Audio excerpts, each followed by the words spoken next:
welcome to the sewing guide for the Wuthering Nights collection.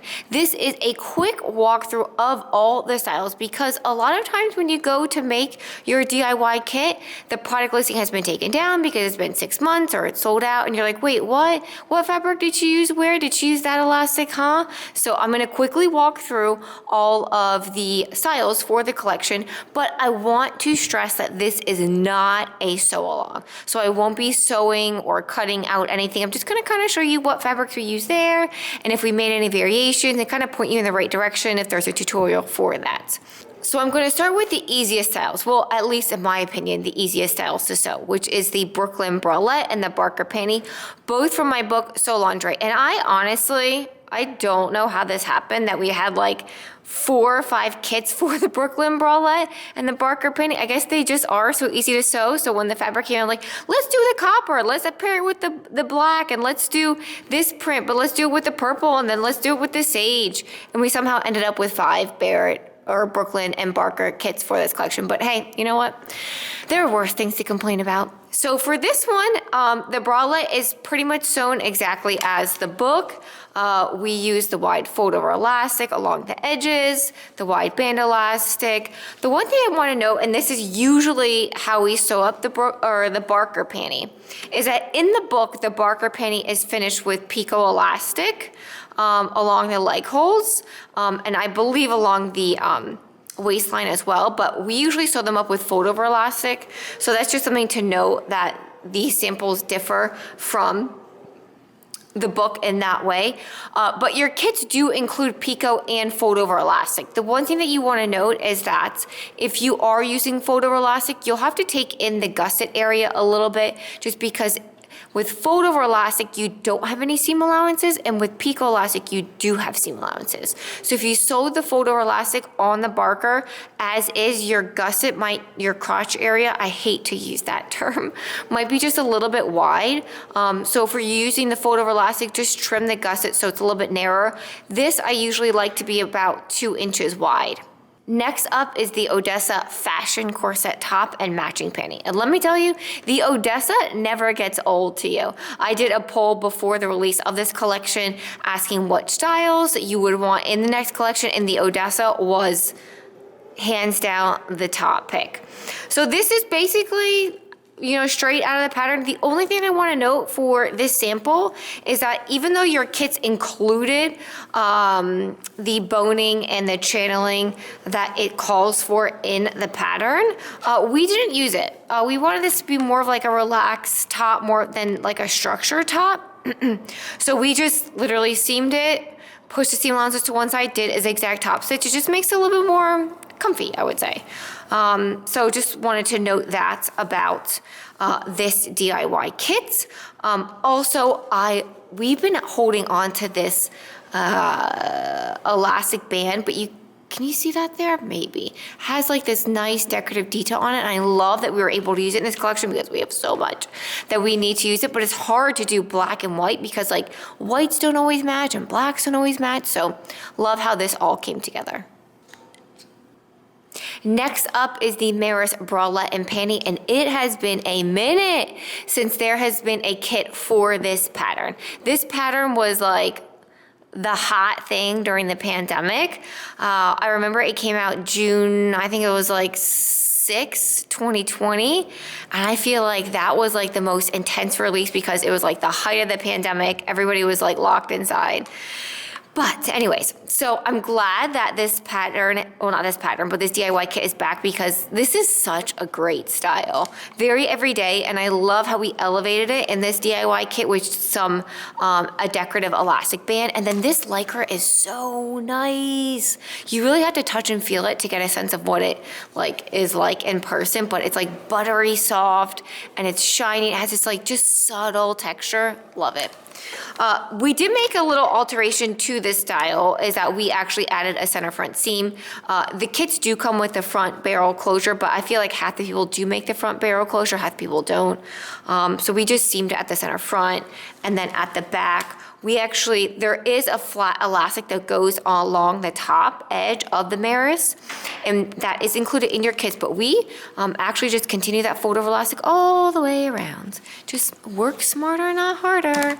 So it's easier to just continue that fold over elastic. So really love how this came together. I think it makes it an elevated basic using the decorative bands and then just some very basic, but again, elevated basic fabrics.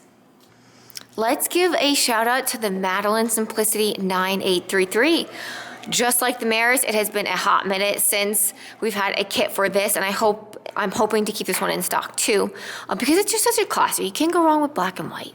The only difference with this DIY kit versus the pattern is that we use that same decorative elastic band at the bottom.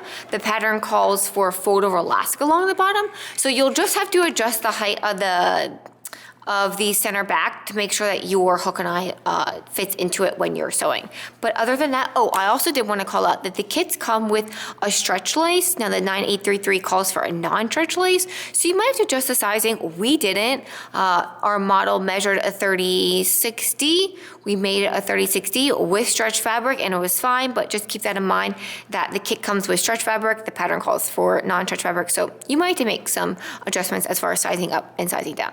Moving on to the Fionas. Fiona is definitely having a moment right now since it's one of the most recent pattern releases, and so this collection I think had 3, maybe 4 Fionas in it, so she's definitely the popular one of the group right now. But this one features this gorgeous Italian flocked mesh, and I love how this pairs with the copper trims. Now this is the variation of the Fiona that doesn't have a scalloped lace on the bottom, so there is a sew along for that.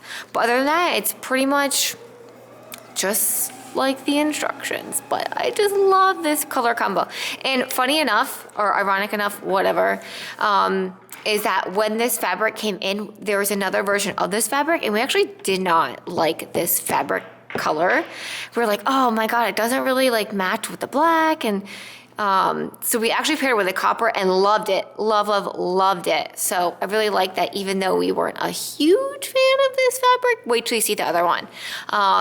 We made it work, and I think it came out beautifully. Now, I love all the styles in this collection, but I will say this is my favorite. Your girl loves like a detail, and I am obsessed with this detail with the faux hook and eye front closure, the cutout opening, just like everything that's going on with this is gorge. So this one's really complicated. Not complicated, but I feel like it needs its own blog post. So there's actually a separate blog post for this alteration that goes over all the pattern alterations, all the sewing changes, that walks you through all those steps. I feel like it needed its own space. So I'm gonna link it in the description below. So hop on over if you want the tutorial on how to do this gorgeous alteration. Okay, this might look a little bit intimidating since I have like tools here, but I promise you it's not that hard. And the sewing does not require these tools. It's a little chain add-on, which I will go over. So this is the Fiona. It can be used to make the bra and panty, or you can have the bodysuit add-on. The bodysuit add-on is a Patreon exclusive.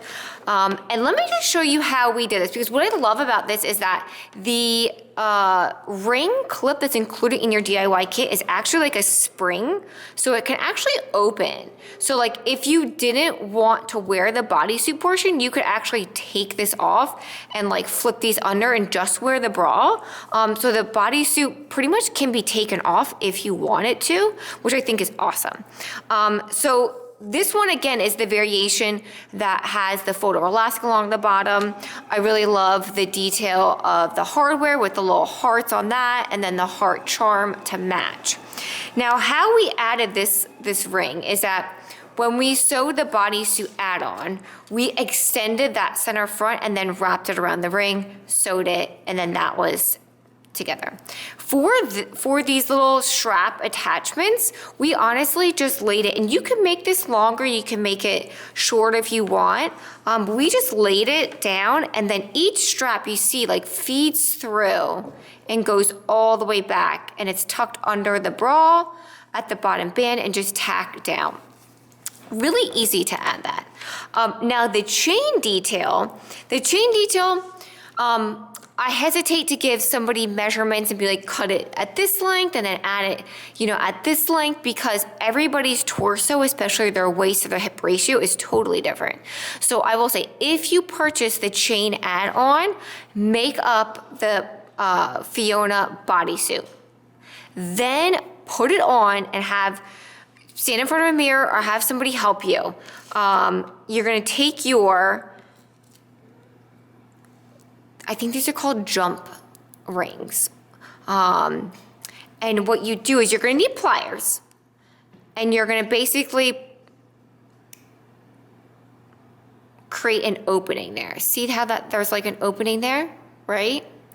Then you are going to, what we did is we actually put it on here, and you cut the chain with wire cutters. Really easy to do.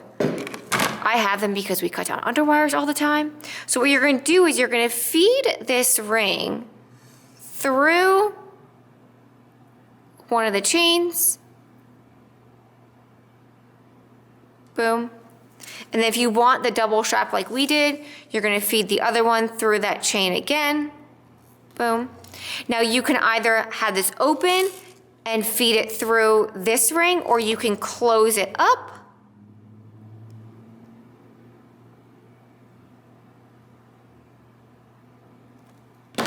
and then open up this ring. Again, what I like about this ring is that it opens, so if you want to take off this chain detail, you can. So you're going to feed that through, and now you have your chain. So once it's on this side, try it on and drape it around your waist, because that is the best way you're going to get it to hang exactly as you want. And what we did on the back, basically, this to the back, is that the same chains that we used, I have this one here, the same strap that we used to attach this ring, we just did little loops here on the back panty, and then loop the other side as well, using the same method. But that's the best way you're gonna get it to drape. I don't wanna give measurements for, if you're extra small, cut the chains this length. If you're small, cut the chains that length, because I think you're gonna have the best result if you just put it on body and drape it as is. So there was one more style in this collection. It was the Olivette dress. And I have good news and bad news. The bad news is that I don't have the sample. The good news is because it was so good that one of our girls asked to borrow it to wear to a wedding. So I don't have it to show you, but just know that that one was exactly as the sample or as the instructions. So it should be really easy to sew up. So that concludes the sewing guide. If you have any questions, be sure to pop them in the comments below, because if you have them, somebody else might have them, and there are no stupid questions. So hopefully you enjoyed this video, and I will see you in the next video.